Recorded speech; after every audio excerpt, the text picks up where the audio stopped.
December 1944.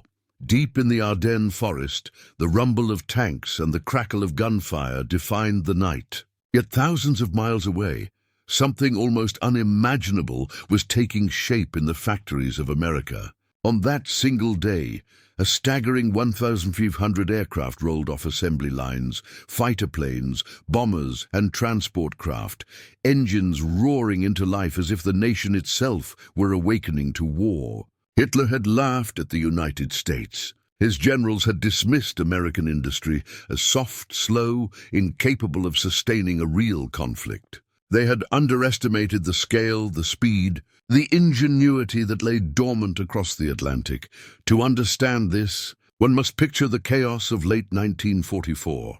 The Allies were bleeding, the Eastern Front was brutal, and in the West, the Battle of the Bulge had just begun.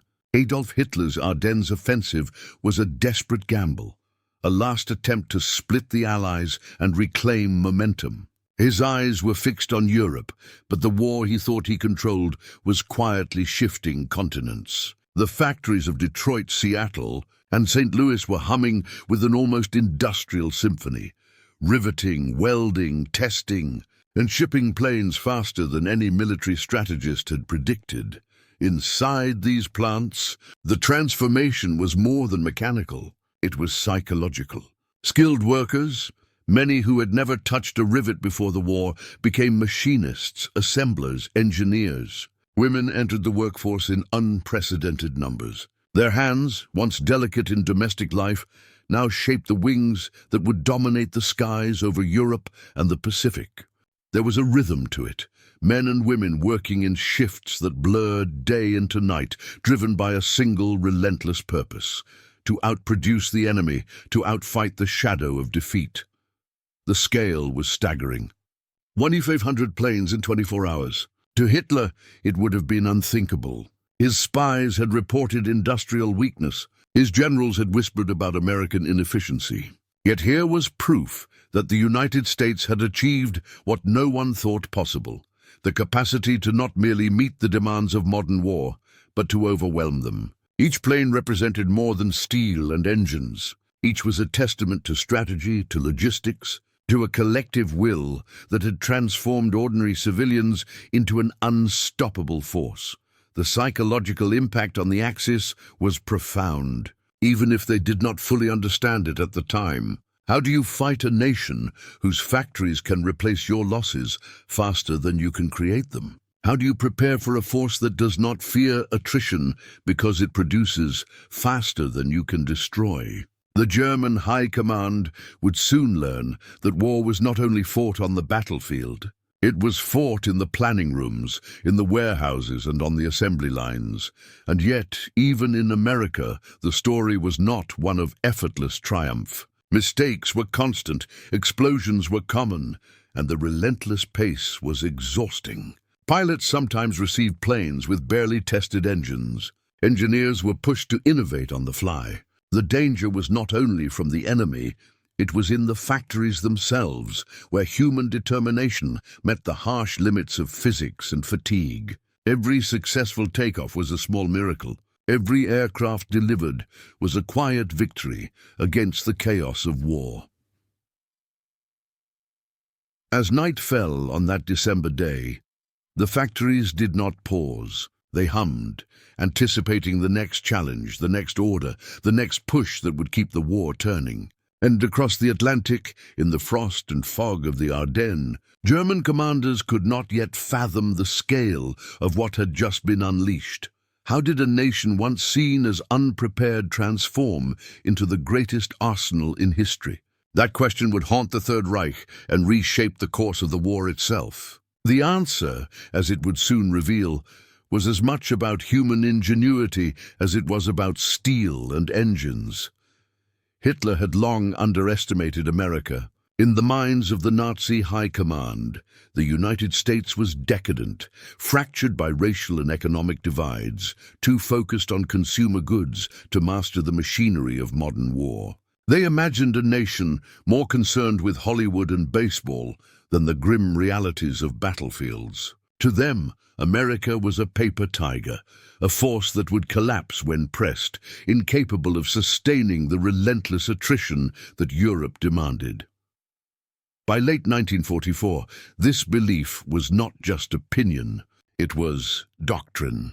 Every operational plan, every gamble on the Western Front relied on the assumption that American production would falter under pressure.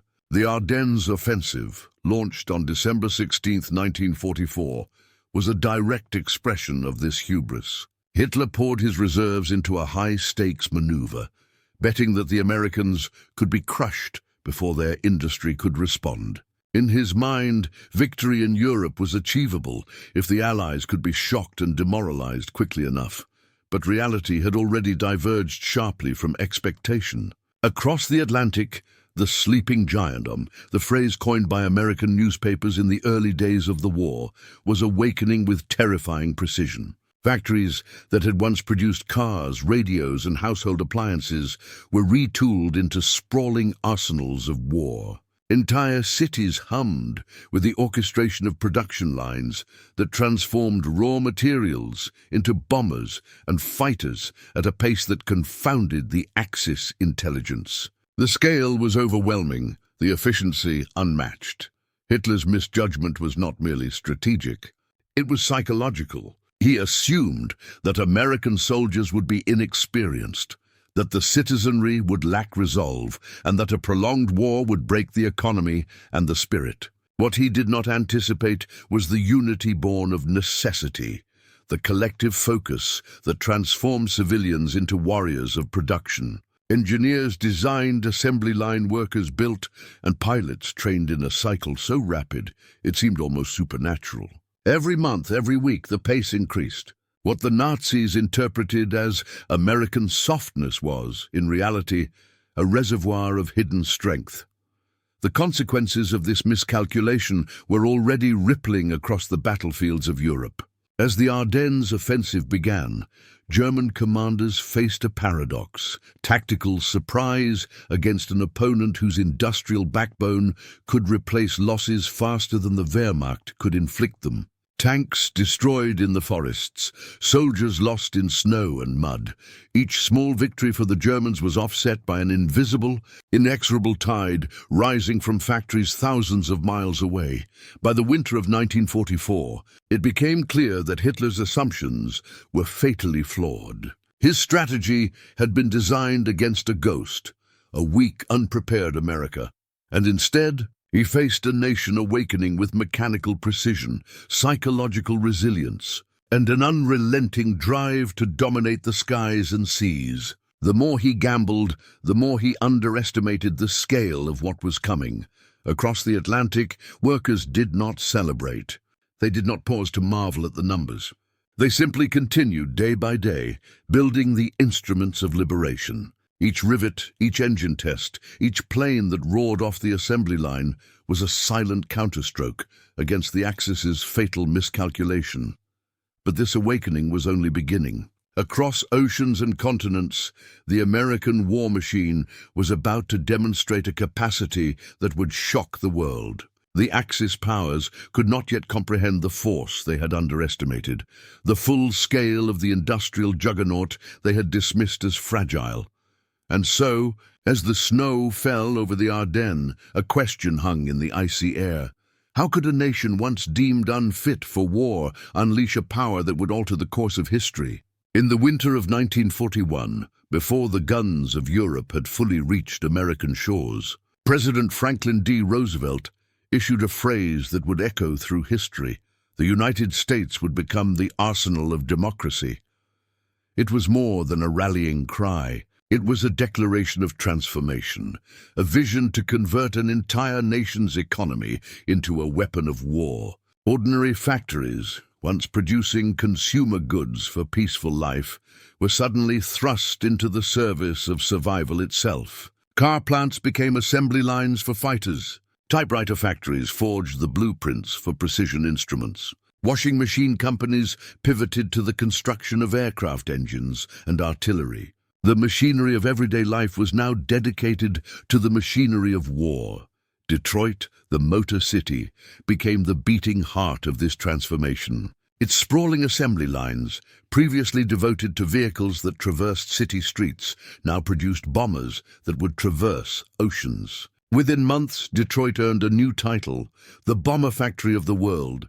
Assembly lines stretched for miles, workers moved with almost choreographed precision, and every machine hummed in rhythm with the urgency of survival. In this industrial ballet, speed was survival, and every bolt and rivet carried the weight of lives across Europe and the Pacific. The ingenuity required was astonishing. Engineers redesigned entire planes to be assembled in modular sections, allowing workers to construct aircraft faster than ever before. Women and men with no prior experience in aviation became critical components of a system that demanded precision and speed. The transformation was not merely physical, it was psychological. Ordinary citizens became warriors of production. Their labor, the unseen artillery that would shape battles hundreds, even thousands of miles away. By 1944, the results were undeniable. Entire fleets could be replaced almost overnight. Losses on the front lines mitigated by the sheer output of American industry. Factories were no longer passive instruments. They were strategic weapons, capable of determining the fate of nations. The Allies' ability to sustain pressure on multiple fronts was rooted not only in tactical planning or battlefield heroics, but in the relentless, mechanical heartbeat of American production. Hitler, meanwhile, remained blind to the scale of what he faced. His generals feared that prolonged conflict would break the United States, that its economy could not maintain the speed and scale necessary for global war. Every day, the Nazis clung to this misconception, unaware that across the Atlantic, planes were rolling off assembly lines at numbers that defied imagination. For every aircraft destroyed over Europe, 3 more were waiting on the tarmac, engines roaring, ready to replace it. The human element was as extraordinary as the machinery itself. Workers endured long shifts in harsh conditions, often facing the threat of industrial accidents and fatigue. Yet morale was high, driven by a sense of purpose that went beyond paycheck or routine. The war was not an abstraction. It was immediate, personal, and urgent. Each completed plane, each functional engine, was a tangible contribution to a global struggle, and every individual knew it. By the end of 1944, America's industrial might was no longer theoretical. It was manifest in the skies over Europe. Thousands of aircraft took to the air, projecting power far beyond the reach of any single battlefield. Hitler's assumptions crumbled in the face of this relentless output. The arsenal of democracy had become a juggernaut, unstoppable in scale and unprecedented in execution. And yet, even as factories churned, engineers innovated and pilots trained, the story was far from over. The numbers, astonishing though they were, hinted at a larger truth, a revelation that would soon sweep across Europe with the force of an industrial storm. And the numbers that followed were beyond anything Hitler imagined. The roar of engines over Europe was mirrored, thousands of miles away, by the relentless hum of American factories. In cities from Detroit to St. Louis, from Seattle to Wichita, the war was fought not only on the front lines, but along endless assembly lines, where human hands and industrial machinery worked in tandem with a single purpose: to produce planes faster, stronger, and in greater numbers than ever imagined. These were factories without rest. At Willow Run, the most famous of them all, the scale of ambition became almost mythic. A single B-24 Liberator bomber, vast as a small house, could be completed every 63 minutes. To stand on the factory floor was to witness an orchestrated chaos of ingenuity. Women riveted wings, men hoisted fuselages, engineers inspected every detail with the precision of surgeons. Shifts rotated around the clock, night blending into day, fatigue swallowed by determination. The work was exhausting, sometimes dangerous, yet every worker understood the stakes. Each rivet secured was a weapon in the fight against tyranny. The process itself was revolutionary. Aircraft components were prefabricated in sections, then brought together like pieces of a colossal puzzle. Engines roared to life on testing rigs, even as wings and fuselages moved down the line. Conveyor belts, cranes, and elevators synchronized to an almost musical rhythm, transforming raw steel into flying fortresses with clockwork efficiency. Every motion had been studied, refined, repeated, a choreography of production designed to defeat both time and the enemy. Women, long excluded from industrial labor, became the backbone of this effort. Their hands, once accustomed to domestic tasks, now shaped aluminum skins and torqued engine bolts with unwavering focus. They learned to think like engineers, to anticipate failures, and to adapt quickly under the pressure of non-stop production. The famous image of Rosie the Riveter was more than propaganda. It captured the essence of a workforce that refused to relent. Their contribution was invisible on the battlefield, yet decisive in every engagement that followed. The scale of operations was staggering. Entire fleets could be prepared before the enemy even realized what had been deployed. While German strategists fretted over each lost tank or plane, American factories replaced losses almost instantly. The rhythm of production became a force multiplier, a mechanical wave crashing over Europe long before the first bomber reached the front lines. Every hour, every day, the industrial machine proved that war could be fought not only with courage and bullets, but with innovation, endurance, and unyielding human labor. Yet mass production was not without cost. Mistakes were inevitable. Accidents occurred on the shop floor, engines failed, and workers collapsed from exhaustion. The effort demanded discipline, precision, and resilience far beyond peacetime imagination. Still, these were not obstacles. They were challenges met with determination, each setback a lesson incorporated into the relentless cycle of creation. As 1944 drew to a close, the factories never stopped. Planes took shape continuously, rising from raw materials to airborne war machines, ready to be dispatched to the skies of Europe and the Pacific. The pace was staggering, a daily testament to human ingenuity harnessed for survival. It was here, in these humming cathedrals of steel, that the United States revealed a truth Hitler could not comprehend. In modern warfare, production itself could become an insurmountable weapon, and yet speed alone was not enough. A new challenge awaited, a challenge not of hours, but of scale, of sustaining the output that would overwhelm the enemy completely. But mass production was more than speed. It was scale. By the fall of 1944, the skies over Europe were no longer the domain of German dominance. The United States, once dismissed as unprepared and soft, now produced more planes than Germany, Italy, and Japan combined. The numbers were staggering, almost incomprehensible.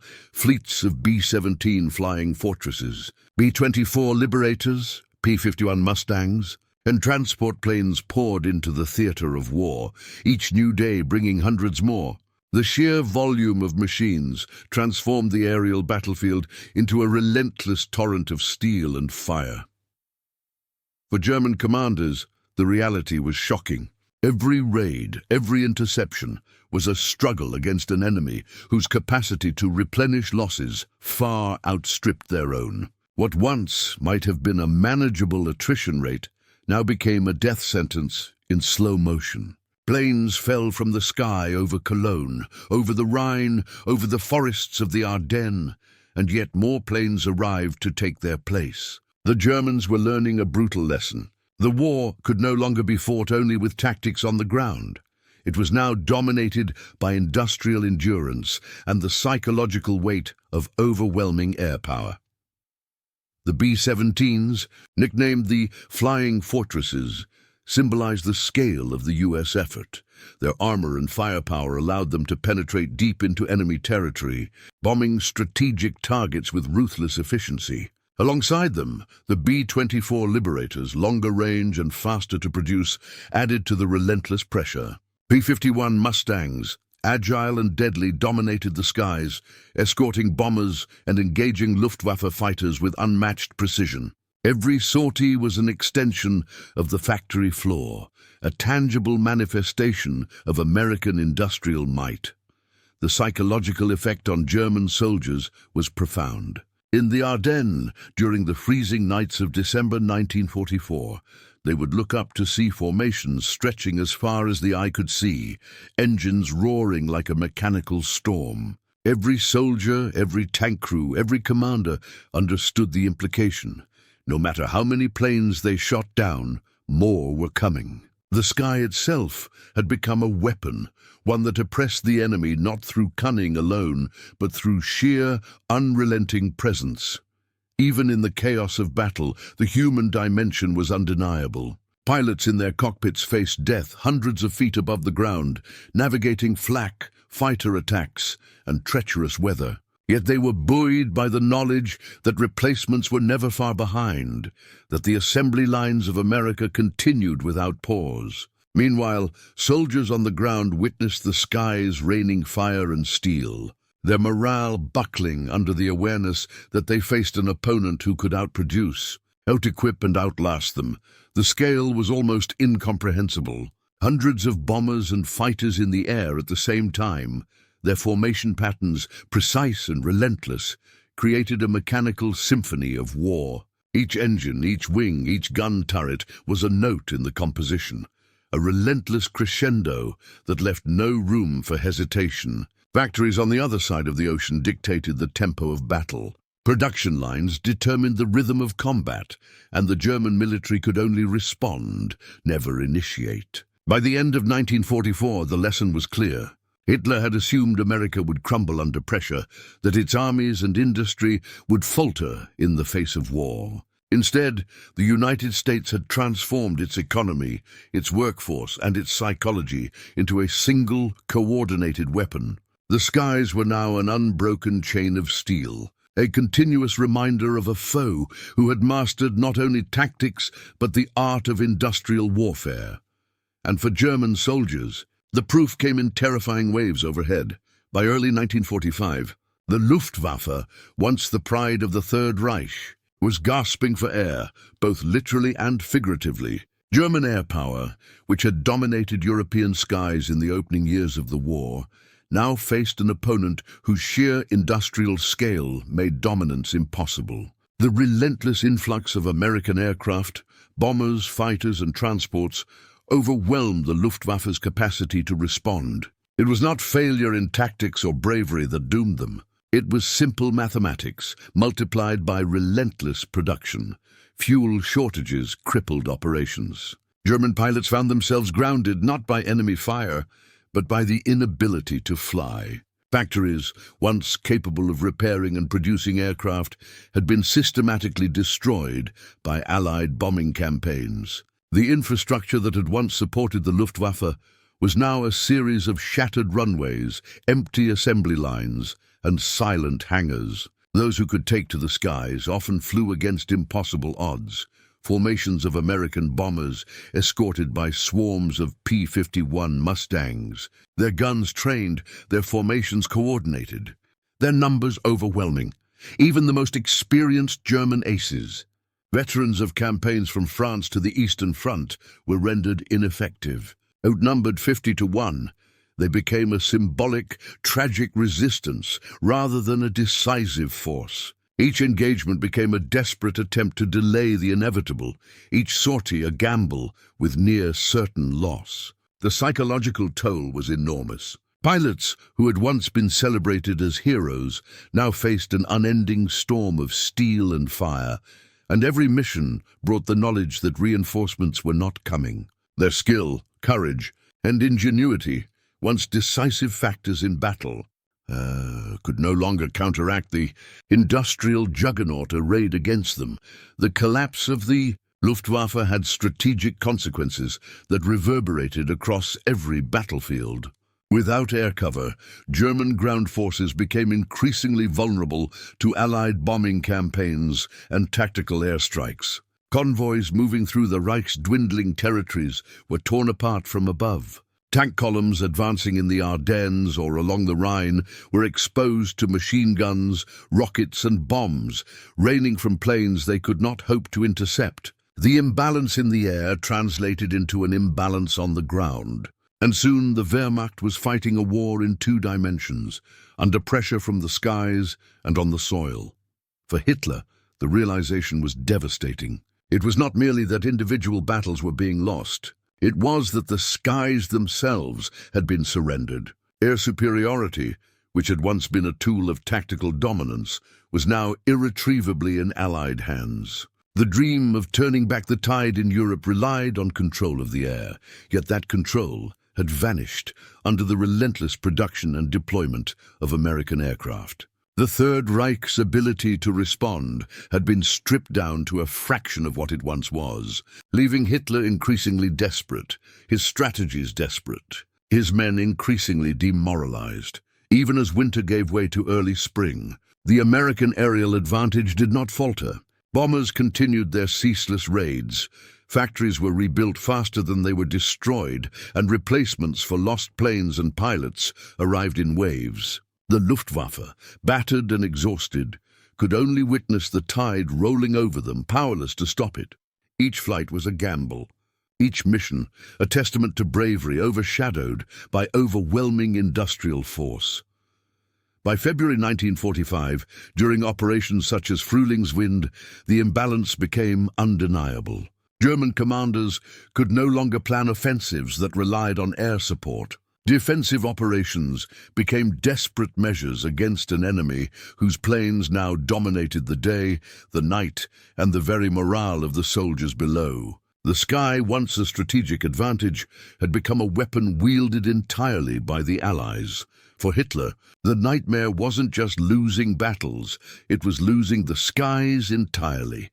By March 1945, the industrial might of America had manifested into a tangible presence on European soil. Months of relentless production, months of assembling fleets of planes, tanks, and vehicles, culminated in a force that could no longer be theorized.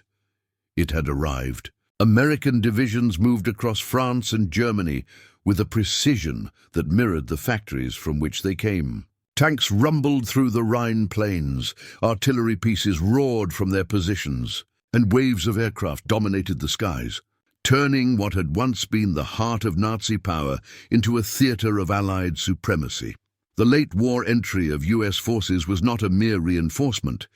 It was a strategic floodgate. Soldiers had trained for years on American soil, their preparation meticulous, their logistics flawless. When they landed, every division carried with it not only manpower, but the tangible proof of American industry. Trucks to move supplies, jeeps to scout, artillery to hammer entrenched positions, and planes overhead to maintain unbroken air superiority. This was a force designed to overwhelm, to capitalize on decades of industrial and logistical preparation. On the ground, the effect was devastating for German forces. Encirclements became routine.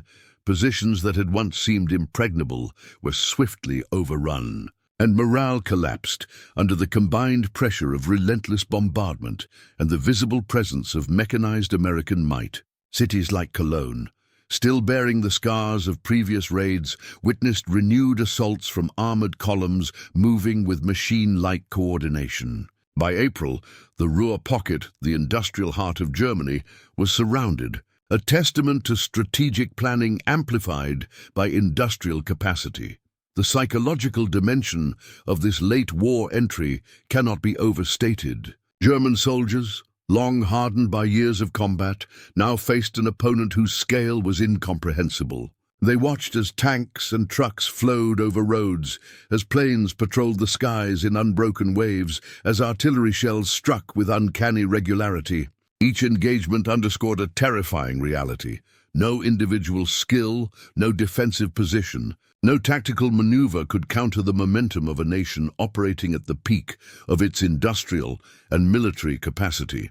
American planners had anticipated every eventuality. Logistics were synchronized to the point of obsession. Supply depots, fuel caches, and medical units moved with the efficiency of clockwork, ensuring that the front lines never faltered. Each unit understood its role in the larger system, from the infantryman advancing through German towns to the bomber pilot on a mission above the Rhine. The war was being fought not just with courage or strategy, but with the mechanical precision of a nation that had mastered the art of coordinated destruction.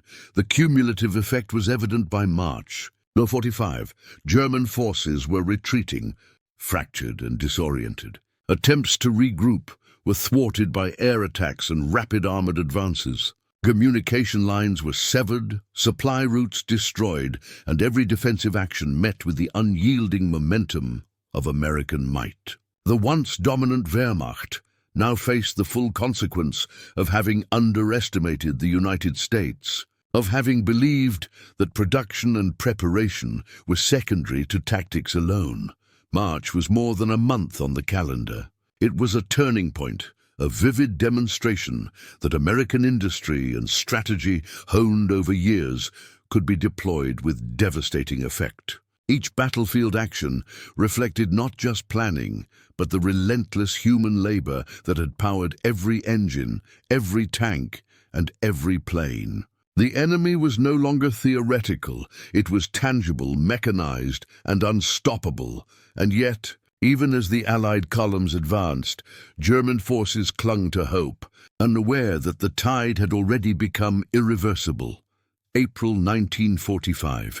Across Germany, the sound of war had shifted from the ground to the skies. Strategic bombing campaigns, long planned and meticulously executed, had reached a crescendo. Factories that had once fueled the Wehrmacht's advance, oil refineries that powered tanks and trucks, railways that carried men and supplies, all were now targets in a relentless aerial assault. The sky had become a hammer, each bomber a blow against the foundations of Hitler's empire. Entire cities trembled under the thunder of hundreds of aircraft.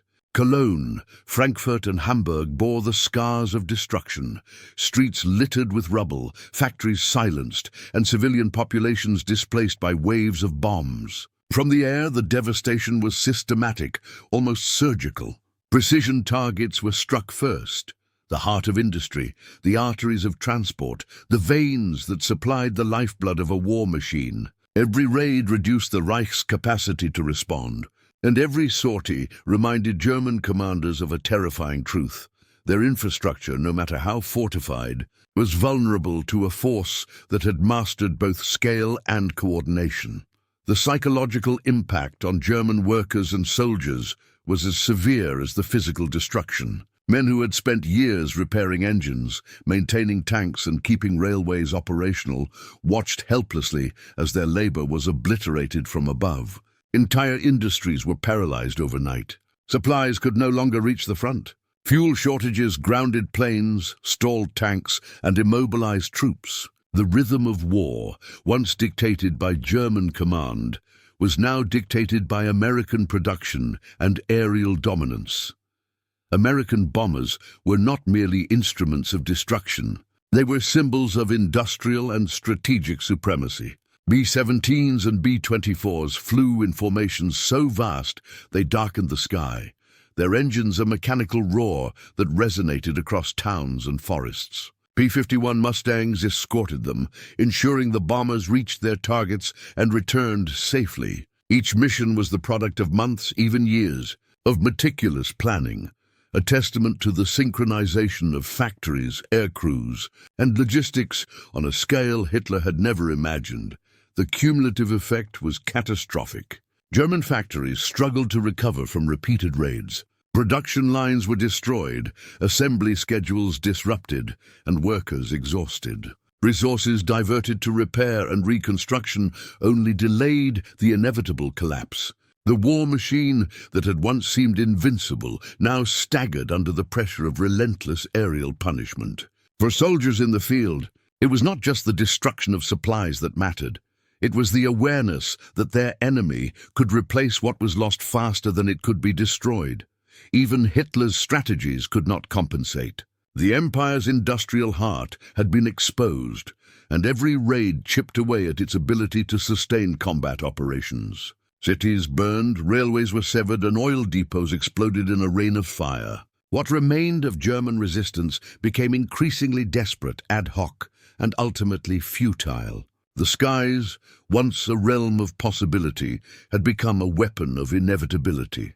By April 1945, as Allied forces closed in on the Ruhr pocket, the industrial backbone of the Reich, the aerial assault intensified. Each bomber that took off carried with it not just explosives, but the momentum of an entire nation's industrial and logistical machine. German soldiers, no matter how brave, were fighting against a force that was both omnipresent and inexorably replenished, and every raid reminded Germany that America could replace losses faster than they could be shot down. By the spring of 1945, the reality of America's industrial might could no longer be ignored. German officers, once confident in their assessments of the United States as weak, decadent, and incapable of sustaining prolonged conflict, began to admit the truth quietly. In diaries, in after-action reports, and in personal testimonies, the flow of American planes, tanks, and supplies was relentless. What had been dismissed as propaganda or exaggeration was now undeniable. The United States had transformed its economy into a weapon capable of overwhelming even the most disciplined army in history. The shock was evident in every corner of the Reich. Frontline commanders, who had once scoffed at reports of production numbers, found themselves outnumbered in the air by formations that seemed infinite. Strategic targets, rebuilt even after repeated bombing raids, demonstrated an industrial resilience that defied logic. Even as soldiers fought desperately in the Ardennes or along the Rhine, they recognized the scale of the challenge. Every loss was replaced, every setback counted, every defensive victory fleeting. Hitler's gamble had failed catastrophically. He had assumed that the United States would falter under the pressures of war, that its armies would be inexperienced, and that its factories would collapse if attacked. Instead, his miscalculation had doomed the Reich. Entire divisions surrendered not only to the advancing Allies, but to the weight of logistics and production they could not hope to match. High-ranking officers recorded their astonishment. The enemy's capacity to replace losses, to reinforce positions, and to maintain operational tempo was beyond any precedent in history. The diaries tell a story of disbelief and despair. Generals lamented that for every fighter shot down, 2 more replaced it. Reports highlighted the futility of defending against fleets of bombers that had been dispatched before the first sorties even concluded. Soldiers wrote of skies filled with steel, of tanks and trucks appearing on the horizon like clockwork, of artillery barrages that seemed endless. Across Germany, skepticism turned into grim acknowledgement. The United States was a force that could not be contained by conventional strategy or battlefield heroics alone. The surrender of the Ruhr pocket in April 1945 crystallized the consequences of this industrial dominance. Thousands of German soldiers, trapped and outnumbered, laid down arms in the shadow of armored columns and aircraft overhead. It was not only a tactical defeat but a psychological one. The Reich had lost not only battles and cities, but the understanding of how to oppose an enemy whose strength lay as much in factories and assembly lines as in frontline combat units. Hitler's vision of quick, decisive victories had been shattered by a nation that had mastered both production and persistence. And yet, even as the Reich collapsed, the story of 500 planes a day was not confined to the battlefield. It was a testament to industrial innovation, strategic planning, and human perseverance. The sheer scale of what had been achieved, the coordination of millions of workers, engineers, pilots, and planners, left a legacy that extended far beyond victory in 1945. It demonstrated how a nation could mobilize, adapt, and triumph not merely through arms, but through ingenuity, determination, and relentless execution. But the true legacy of 500 planes a day reached far beyond 1945. History often remembers battles, The clash of armies, the strategy of generals. Yet in the story of World War II, one of the most decisive weapons was not a gun, not a tank, not even a soldier in the field. It was the industrial might of a nation, a force measured not in casualties, but in machines, engines, and the relentless rhythm of production. December 1944, when 1,500 planes rolled off American assembly lines in a single day, stands as the ultimate testament to that power. On that day, the war was not just fought.